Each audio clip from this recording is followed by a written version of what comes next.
하나님의 말씀은 요한계시록 10장 8절에서 11절 말씀까지입니다. 제가 봉독해 올려드리겠습니다.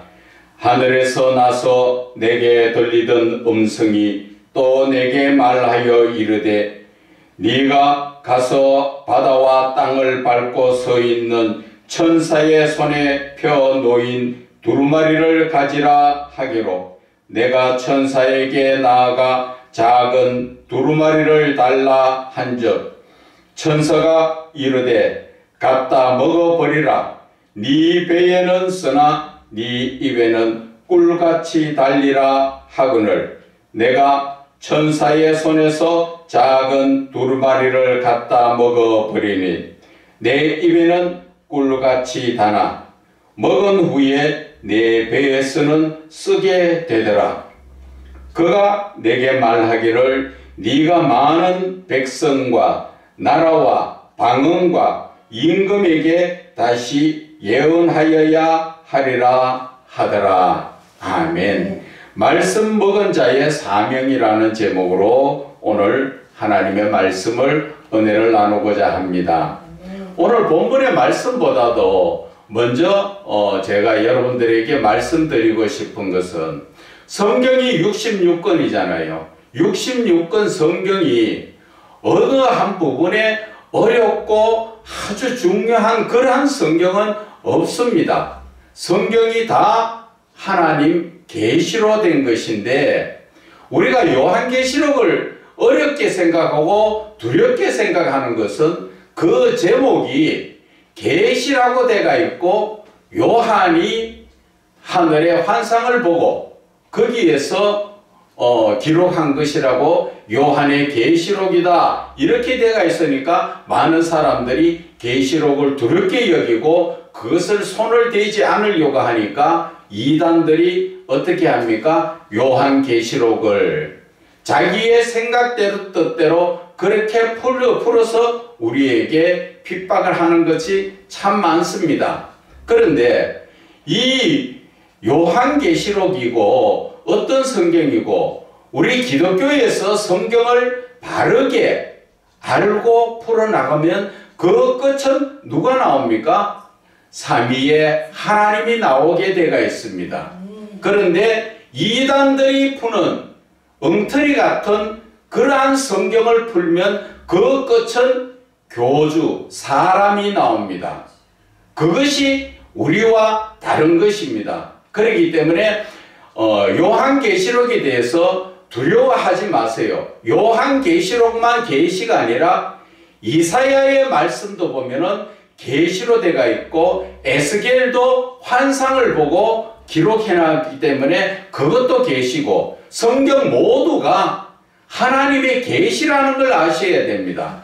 그런데 우리는 제목이 계시록이라고 되어 있으니까 그것을 더 두렵게 생각하고 또 내용이 심판에 관한 것이라서 두렵게 생각하는데 여러분들 그거 아니에요. 요한계시록을 요약을 하면은 1장부터 3장까지는 우리 그리스도인들이 올바르게 구원을 받아야 하는 그 내용을 기록해 놓은 것입니다. 그리고 4장부터 시작해서 20장까지는 예수님이 오시기 전 오신 난 후에의 모든 심판에 대해서 기록해 놓은 것입니다. 그리고 20장에는 21장에는 뭐가 나옵니까? 거기에는 새 하늘과 새 땅과 새 예루살렘 그 임재를 말씀하시는 것이고 22장에서는 예수님께서 재림하실 것을 거듭 말씀하여 주시는 것입니다. 그렇게 요약해가 보면은 그 말씀이 두렵지도 않고 어렵지도 않은 말씀이에요. 우리가 일반 다른 성경을 보듯이 그렇게 보면 되는 겁니다. 우리가 지금 본문에 들어가기 전에 이사야의 말씀을 우리가 한번 봐볼까요? 이사야에서도 1장에 보면은 유다왕 우시아와 요담과 아하스와 히스기야 시대에 아모스의 아들 이사야가 유다와 예루살렘에 관하여 본 계시다. 그렇게 되어 있지요. 그런데 계시록에 계시록이 아니고 이사야 6장의 말씀에 보면은 이사야가 이제 하늘에 있는 그러한 그 환상을 보지요. 우시야 왕이 죽던 해에 내가 본즉 이제 환상을 보지요. 주께서 높이 들린 성전에 앉으셨는데 그의 옷자락은 성전에 가득하였고 2절에 서랍들이 모시고 섰는데 각기 6 날개가 있어 그 둘로 자기 얼굴을 가리었고 그 둘로는 자기 발을 가리었고 그 둘로는 날며 이렇게 이사야가 하늘의 그 환상의 모습을 보고 우리에게 해주는 이것도 계시지요. 그리고 또 우리가 에스겔 말씀을 또 보게 되면은 에스겔 1장에도 보면은 나오지요.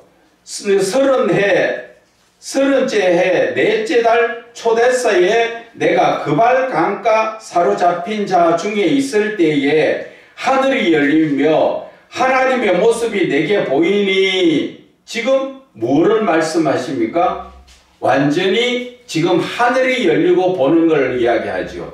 그것이 바로 요한이 하늘이 열리고 보는 것하고 같은 환상이지요. 그리고 2장에도 보면은 에스겔을 하나님께서 부르시지요. 그가 내게 이르시되 인자야 네가 발로 일어서라 내가 내게 말하리라 하시며 그가 내게 말씀하실 때에 그 영이 내게 임하사 나를 일으켜 내 발로 세우시기로 내가 그 말씀하시는 자의 소리를 들으니 이 말씀 자체도 에스겔도 역시 하나님의 환상을 보고 하나님의 음성을 듣고 그거 다 기록한 것이지요. 성경이 전체 다 그렇습니다.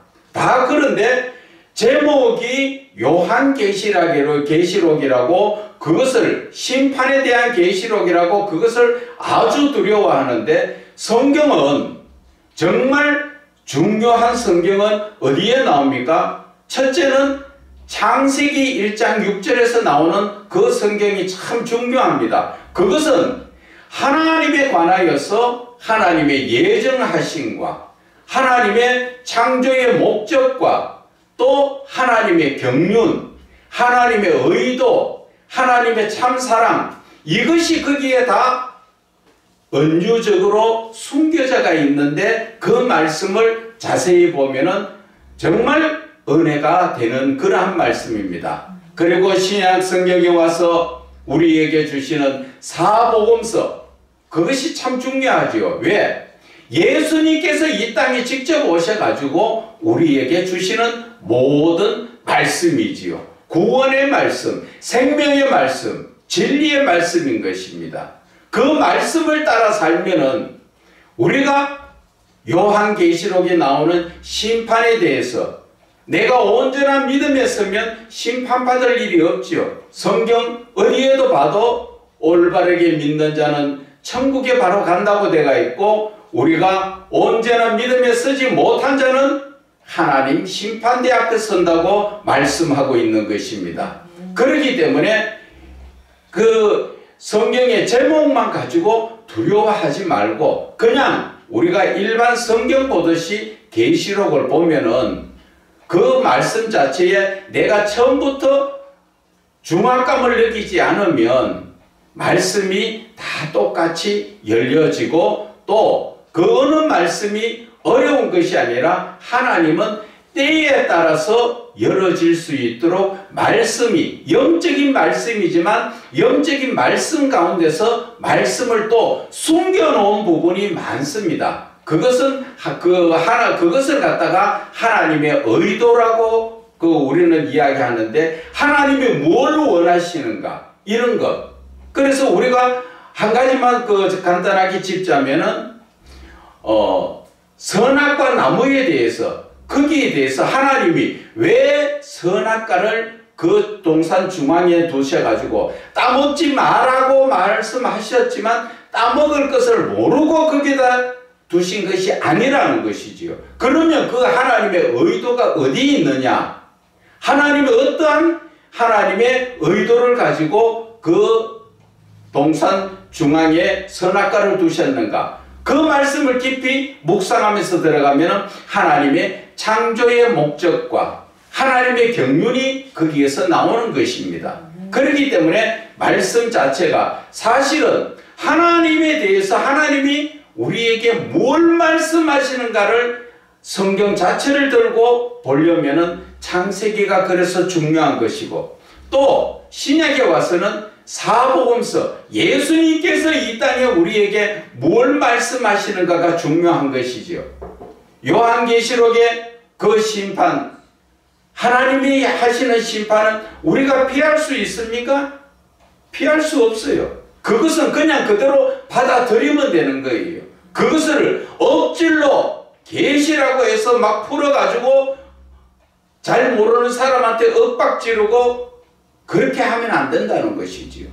그래서 저와 여러분이 성경을 볼 때, 제가 그래서 성경에 대한 그 세미나를 준비하고 있는 것이 바로 그겁니다. 그래서 이 성경을 어렵게 생각하시지 말고 성경의 중요한 부분이 어디에 있는가, 그것을 여러분들이 깨달으셔야 됩니다. 그래서 그렇게 알기 위해서는 성경을 우리는 무수히 봐야 되지요. 많이 보게 되면은 그것을 알게 된다. 그것이 통달이라고 이야기합니다. 성경 통달을 하게 되면은 말씀 전체적인 맥락이 어떤 맥락이고, 또 부분적으로는 어떤 말씀을 하시고 있고, 하나님이 나에게 뭘 원하시고 뭘 말씀하시는가 자체를 알 수 있다는 것을 말씀을 드리겠습니다. 자, 오늘 이제 본문으로 돌아와서 요한계시록의 이 계시라는 것은, 계시는 바로 하나님을 아는 신적 지식을 이야기하는 거예요. 우리가 사람이 하나님에 대해서 알 수 있는 지식이 없습니다.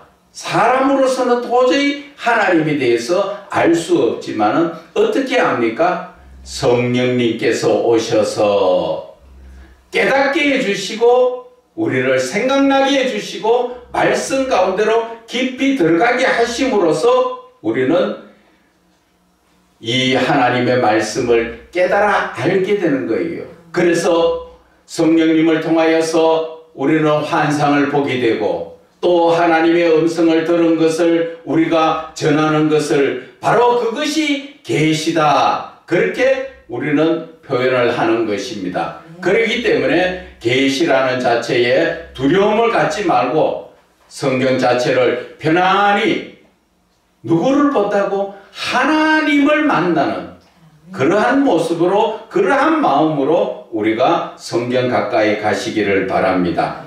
그래서 오늘 제가 제목이 뭡니까? 말씀을 먹은 자의 사명이지요.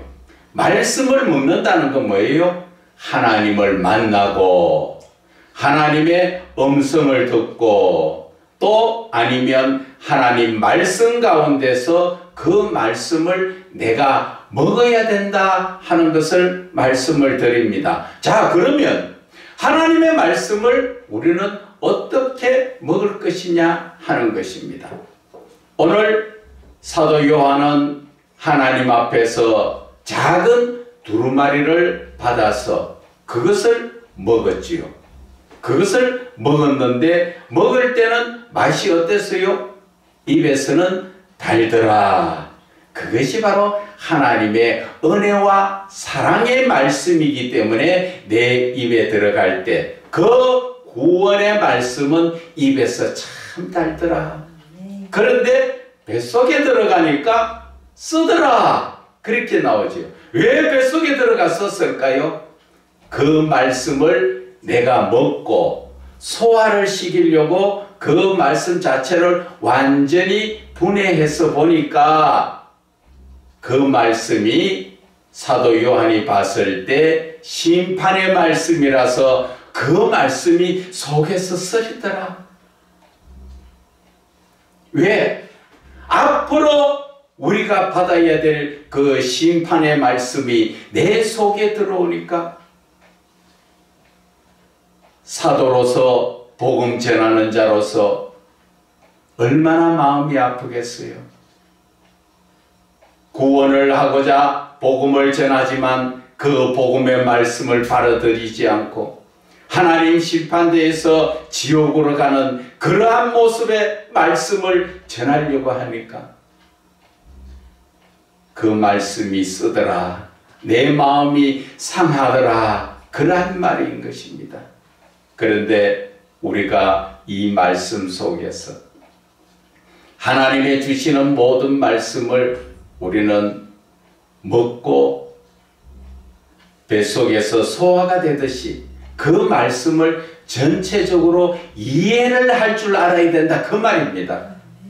이해를 하지 못하면 그 하나님이 주신 말씀 속에서 하나님이 왜 이 말씀을 주셨을까? 하나님은 이 말씀을 통하여 나에게 무엇을 하기를 원하시는가? 하나님의 의도를 우리가 깨닫지 못하면 말씀은 먹으나 뱃속에서 쓴지 단지 아무것도 못 느끼지요.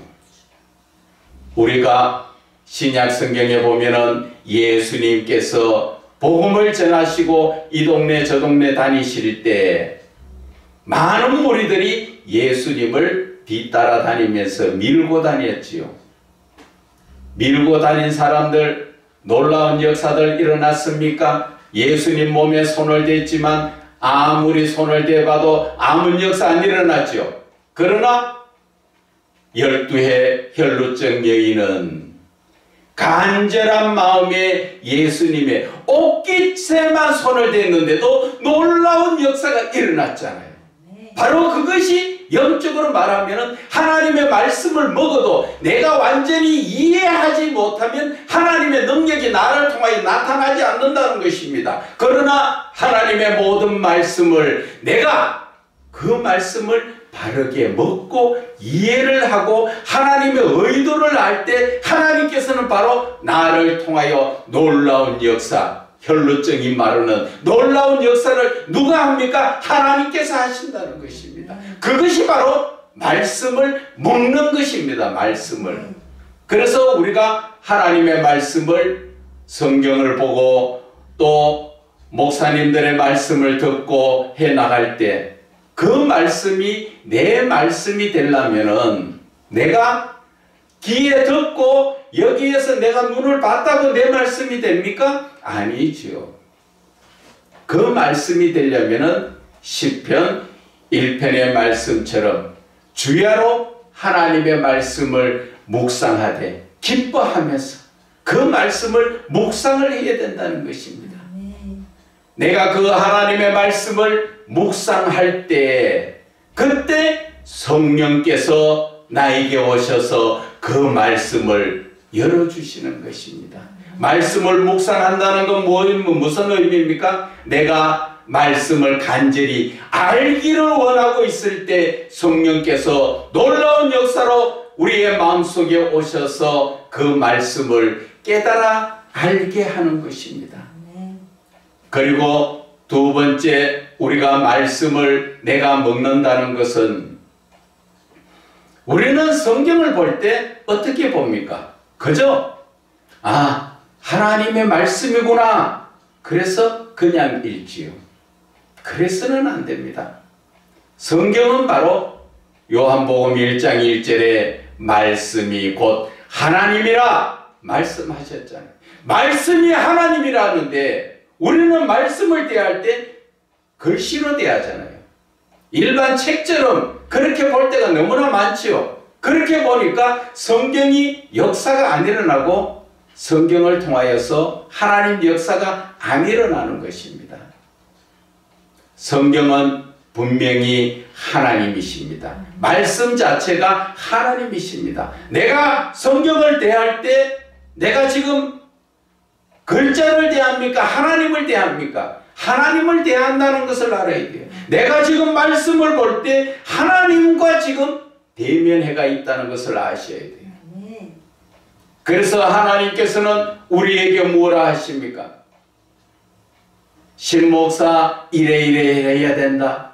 저렇게 해야 된다. 하나님께서 다 말씀하여 주시지요. 오늘 이 본문의 말씀 가운데서도 사도 요한을 빼고 내 이름을 넣어서 하나님이 나에게 지금 말씀하시는구나 한번 읽어볼게요. 하늘에서 나서 신목사 내게 들리던 음성이 또 내게 말하여 이르되 신목사 너는 가서 바다와 땅을 밟고 서 있는 천사의 손에 펴 놓인 두루마리를 가지라. 그렇게 말씀하시더라는 것이죠. 하나님이 지금 누구에게 말해요? 나에게. 지금 성경을 보고 읽는 나에게 누가 말씀하신다고? 하나님이 하시잖아요. 말씀이 하나님이시니까. 그런데 우리는 하나님과 동행하십니까? 이야기하면 아이고 그 하나님을 어떻게 동행하느냐고. 그리고 또 동행한다 하면은 좀 이상하게 이단 비슷하게 그렇게 보지요. 또 어떤 분들은 갑니다. 하나님의 음성을 듣는다 하면은 뭐 직접적으로 하나님의 음성을 들어 이 이단 같고 막 갖는 사람이라고 그렇게 취급. 아직까지도 교회 내에서 그런 분들 많습니다. 그러나 하나님은 직접적으로 오늘 성경 말씀을 가지고 나에게 말씀하시잖아요. 직접 말씀 듣잖아요. 하나님은 지금 나와 대면하고 있잖아요. 그런데 내가 하나님과 동행하는 삶은 어떤 삶입니까? 내가 하나님의 말씀이 오늘 다 주시는 대로 9절에 내가 천사에게 나아가 작은 두루마리를 달라 한즉 천사가 이르되 갖다 먹어버리라. 신목사 네 배에는 쓰나 신목사 네 입에는 꿀같이 달리라. 오늘 저에게 말씀하시잖아. 이 하나님과 동행한다는 것은 하나님이 주시는 내게 주시는 모든 말씀을 따라 순종하는 것이 동행하는 것이에요. 내가 하나님의 말씀을 따라 순종하는 것. 오늘 천사가 나가서 책을 주시면서 그 두루마리를 주시면서 먹어버리라 나에게 명령했잖아요. 그러면 내가 그것을 받아 먹는 것, 그것은 말씀을 따라가는 거잖아. 내가 그러면 말씀을 따라가는 건 누구 따라가? 하나님을 따라가고 있잖아요. 하나님 따라가는 게 뭐예요? 하나님과 지금 내가 동행하고 있잖아요. 제 표현이 잘못됐습니까? 아니에요. 여러분들 하나님은 죄악 가운데서는 두려우신 하나님이에요. 그러나 하나님의 말씀 안에서 순종의 삶을 사는 그런 성도들에게는 하나님은 사랑으로 다가오시고 얼마나 하나님의 사랑이 넘치는지 아십니까? 다윗과 하나님 대화를 한번 보실래요? 다윗이 블레셋을 전쟁으로 나갈 때 하나님께 묻지요. 전쟁하러 나갈까요 말까요? 그래 나가라.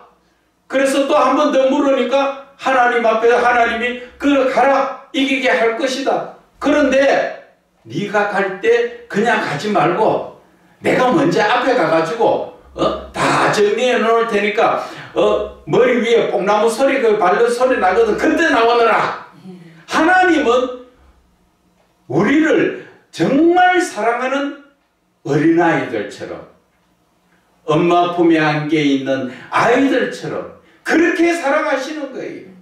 그렇기 때문에 하나님은 하나님의 말씀에 순종하는 자에게는 한없이 하나님은 인자하시고 부드러우신 분이지요.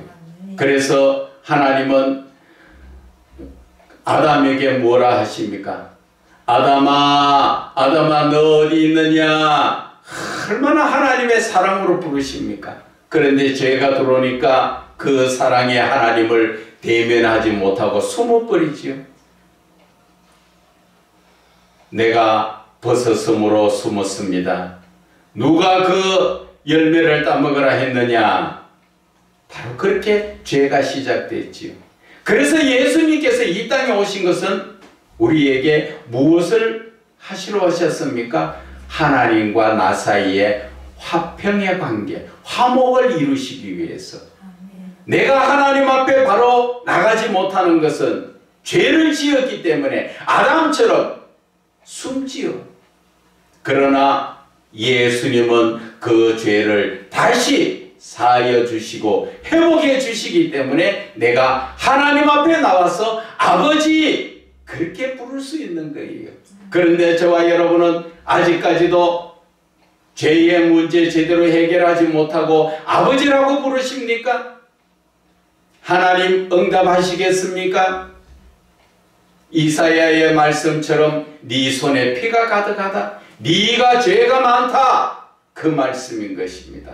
그럴 때는 아무리 오래 기도하든 아무리 네가 손을 들고 나를 구하든 하나님은 듣지 않으시고 외면하신다 말씀하셨습니다. 우리는 신앙적 삶을 살면서 저와 여러분은 늘 내 자신을 돌아봐야 됩니다. 기도하십니까? 기도하겠지요. 그 기도에 응답 받으십니까? 응답이 없다면 왜 응답이 없는지 그것을 아셔야 하는 것입니다. 하나님께서 고의적으로 아브라함에게 13년 침묵하신 그 기간에는 아무리 구해도 응답이 없습니다. 두 번째, 내가 죄로 말미암아 지금 회개하지 못하고 돌이키지 못하고 있을 때 기도해봐야 응답이 없다는 것을 여러분들은 아셔야 됩니다. 이러한 기본적인 것을 깨닫지 못하고 그저 주여 이것 주세요 저것 주세요 내 계획대로 주님 도장만 찍어주세요 내가 다 할게요, 그거 아니에요. 하나님께서 나에게 무엇을 원하시는가를 알아야 되는 거예요. 오늘 이 본문의 말씀에서도 보면은 자 10절의 말씀과 11절의 말씀을 제가 읽겠습니다. 내가 천사의 손에서 작은 두루마리를 갖다 먹어버리니 내 입에는 꿀같이 다나 먹은 후에 내 배에서는 썩게 되더라. 그리고 나서 11절에 뭐라 말씀하십니까? 그가 내게 말하기를 네가 많은 백성과 나라와 방언과 임금에게 다시 예언하여야 하리라. 이 말씀은 하나님의 그 주시는 두루마리를 먹고 나니까 뱃속에 쓰더라. 하나님의 말씀을 다 이해를 했다는 것이지요. 그리고 나니까 하나님은 나아가서 많은 백성과 나라에게 방언과 또 임금에게 예언하라. 주 예수 그리스도의 복음을 전하라. 그러한 말씀인 것입니다. 그런데 우리는 하나님의 말씀을 제대로 먹지도 않고 하나님의 뜻도 제대로 깨닫지 못하면서 우리는 하나님의 말씀이라고 전하고 있지요. 여러분 정신 차리세요. 목사가 그것은 바로 거짓말하는 겁니다. 왜 하나님께서 주시지 않은 말씀을 내가 이 성경에 있는 말씀을 통하여서 내 생각대로 풀고 내 생각대로 전하는 것인가 하는 것입니다. 목사들부터 하나님의 말씀을 제대로 깨닫지 못하고 하나님의 그 영적인 의도를 알지 못하고 아니란 내 생각으로 복음을 전하다 보니까 성도들이 죽지요. 성도들이.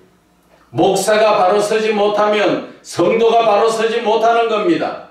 성도가 바로 서지 못하면 가정이 바로 서지 못하고 나라가 바로 서지 못한다는 걸 알아야 됩니다. 아니란 신앙 속에서 우리는 나라가 병들어가는 것도 늘 아니란 신앙 가운데 갇혀있는 예수를 믿는 사람들이 하는 표현을 제가 그대로 표현할게요. 어이구 나라가 왜 저 모양이야? 이 나라가 왜 이렇게 되고 있어? 그것이 내 자신이부터 잘못된 것을 깨닫지 못하고 너 눈에 있는 티만 보려고 하고 앉았다는 것이죠. 내 눈에 들보가 잘못됐다는 것이죠. 왜 그런지 아십니까? 세상이 바뀌려면은 안 믿는 사람들이 바뀌십니까? 예수를 믿는 사람이 바뀌어져야 하는 것입니다. 예수를 믿는 사람이 바뀌어져야 세상이 바뀌어지고 나라가 바로 선다는 걸 아셔야 됩니다. 과거에 한국이 얼마나 전쟁 후에 어려웠습니까? 거기에 하나님 앞에 늘 부르짖는 그 기도에 하나님이 응답해서 이제 이러한 부유한 국가가 되니까 교회의 기도가 사라지고 교회가 어려운 교회 이 모습 저 모습 문 닫게 되고 목사들의 영적인 상태는 안일한 신앙 속에 빠져서 그저 성도만 많으면 되고 헌금만 많이 들어오면 되고 내가 편안히 잘 쓰면 되는, 그리고 남의 교회에 가서 다른 성도들에게 비해서 우리 교회 성도 많은데 헌금 많이 들어오는데 어깨에 힘이나 주고, 우리의 신앙의 목적이 어디 있느냐는 것입니다. 우리는 구원을 받아서 하나님 나라에 가는 것이고, 그리고 목사들은 많은 영혼들을 하나님 앞으로 구원의 길로 이끌어야 되는 것입니다. 그저 나만 등 뜨시고 배부르니까 어떤 목사님들은 돈 좀 있는 목사들끼리 자기네들끼리만 모인대요. 왜? 없는 교회 목사들을 만나면은 내 없다고 징징거리니까 듣기 싫다는 것이죠. 지금 교회가 그러한 정도로 잘못되어 있다는 것이지. 없는 교회, 그것은 당연히 도와야 되잖아. 하나님은 이 땅에서 많은 재물을 주시고 넉넉하게 베풀어 주신 것은 없는 자를 도우라는 것이지요. 그래서 누가복음 12장에도 말씀하시죠. 46절인가 말씀해 보면은 많이 맡은 자에게는 많이 찾을 것이고 또 많이 가진 자에게 하나님은 많이 달라 하실 것이다. 네 것이 아니라는 것이지. 저와 여러분의 이 육신도 이 몸뚱아리도 내가 아니지요. 우리는 내 것인 줄 알고 매일 씻고 닦고 맛있는 거 먹이고 몸에 좋은 거 먹이고 좋은 거 입고 내 겁니까? 하나님이 가자 할 때는 이 땅에 버려두면 3일 후면 썩습니다. 아무리 이쁘면 뭐하고 아무리 멋있으면 뭐하고 아무리 건강하면 뭐하고 아무리 많은 것을 가졌으면 뭐합니까? 한순간에 하나님이 가자 하면 가야 되는 것입니다. 그래서 이 땅에서의 목회자의 삶은 아주 중요합니다. 하나님의 말씀을 먹고 하나님의 말씀을, 하나님의 뜻을, 하나님의 의도를 바르게 알고 성도들에게 전해야 하는 것입니다. 그렇지 못하다 보면 우리는 어떠한 삶입니까? 결국 목사의 생각으로 성도들에게 전하니까 그 성도들이, 하나님의 말씀으로 살아야 할 성도들이 목사의 생각을 따라가니까 결국 그 영혼이 죽을 수밖에 없다는 것입니다. 그것은 교회가 크고 적은 것이 문제가 아닙니다. 교회가 부하고 가난한 것이 중요한 것이 아닙니다. 그 목사가 하나님의 종으로서 오늘 이 본문의 말씀 사도 요한처럼 하나님을 만나고 하나님의 음성을 듣고 그 음성을 그대로 기록해서 우리에게 전하는 것이잖아요. 이것이 바로 영적인 목사의 설교가 되어야 되는 것입니다. 그런데 우리는 하나님을 만나지 못한 목자들이 성경 말씀을 자기 생각대로 풀어가지고 그냥 자기 생각과 같이 섞어서 주니까 성도들이 뭐라 그럽니까?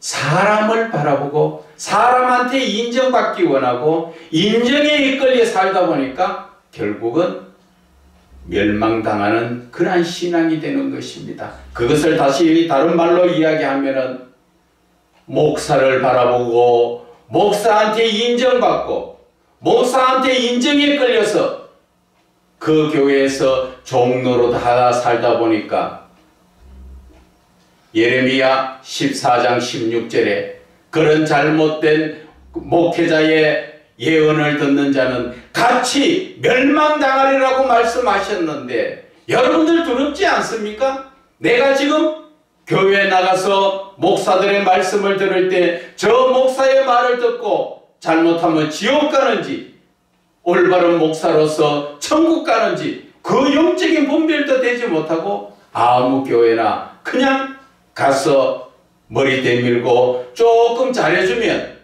아이고 우리 목사 인정이 많고 또 좀 더 잘해주면 아 우리 목사님 사랑이 많고 하나님의 말씀 없이 그러한 삶은 천국을 가겠느냐는 것이지요. 그 목사가 천국의 길로 인도합니까? 인도하지 못합니다. 우리는 그래서 오늘 하나님의 말씀을 바르게 먹고 사도 요한처럼 그 말씀이 내 마음 속에서 완전히 하나님의 말씀을 이해를 해야죠. 이해한다는 것은 바로 하나님의 뜻을 깨닫고 하나님의 의도를 알고 내가 그 말씀을 바르게 전하는 그러한 믿음의 삶을 살아야 한다는 것이죠. 이렇게 준비되지 않은 자가 나아가서 말씀을 자기 마음대로 목사 안수만 받았다고 전하는 것은 무엇을 의미합니까? 가나안 혼환잔치 요한복음 2장에 나오지요. 하나님은 예수님은 뭐라 하셨습니까? 항아리에 물을 채우라 하니까 물을 가득 채웠어. 그런데 만약에 하인들이 물을 그냥 떠다 줬으면 포도주로 됐을까요? 하나님 예수님이 떠다 주라고 말씀하지 않은 상태에서 떠다 주는 것은 포도주가 될 수 없어요. 그리고 항아리에 물도 덜 채웠을 때 내가 떠다 주는 것은 그것도 포도주가 될 수가 없죠. 그래서 항아리는 나 자신이고 그 물이라는 것은 하나님의 말씀을 말하는 것입니다. 하나님의 말씀을 내가 온전하게 가득 채워서 오늘 사도 요한처럼 그 말씀을 내가 충분히 이해하고 깨닫고 했을 때 그때 오늘 뭐라 하십니까? 너는 가서 네가 많은 백성과 나라와 방언과 임금에게 예언해라. 이렇게 말씀하셨을 때 이 말씀의 놀라운 말씀 속에서 하나님의 능력이 나타나는 것입니다. 이것을 하지 못하고 내 마음대로 물도 덜 찼는데 그저 껍적거리면서 아무데나 가서 말하고 싶다고 이치에 맞는 말, 하나님 비유에 맞는 말도 아닌 것을 내 생각대로 풀어가지고 그저 떠다 미기면 그것이 안 들어본 사람한테는 어이구 아멘 은혜 받았습니다. 뭘 은혜 받아? 뭘 은혜 받아? 그 말씀은 엉터리 말씀인데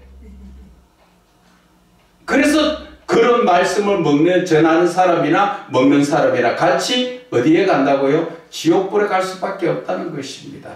그래서 우리는 오늘 이 본문의 말씀의 제목대로 말씀을 먹은 자의 사명이 따로 있다는 것이죠. 내가 예수 그리스도의 복음을 전할 때는 하나님의 말씀을 충분히 먹고 그 말씀이 내 안에서 내 것이 되었을 때 그때 나가서 하나님이 복음을 전하라 할 때 한 말씀을 던져도 성령의 놀라운 역사로 그들 심령이 뒤집어지고 하루에 3,000명, 5,000명 회개하고 돌아오는 바로 베드로의 모습처럼 우리도 그러한 믿음의 삶을 살아야 된다는 것을 오늘 말씀을 드리는 것입니다.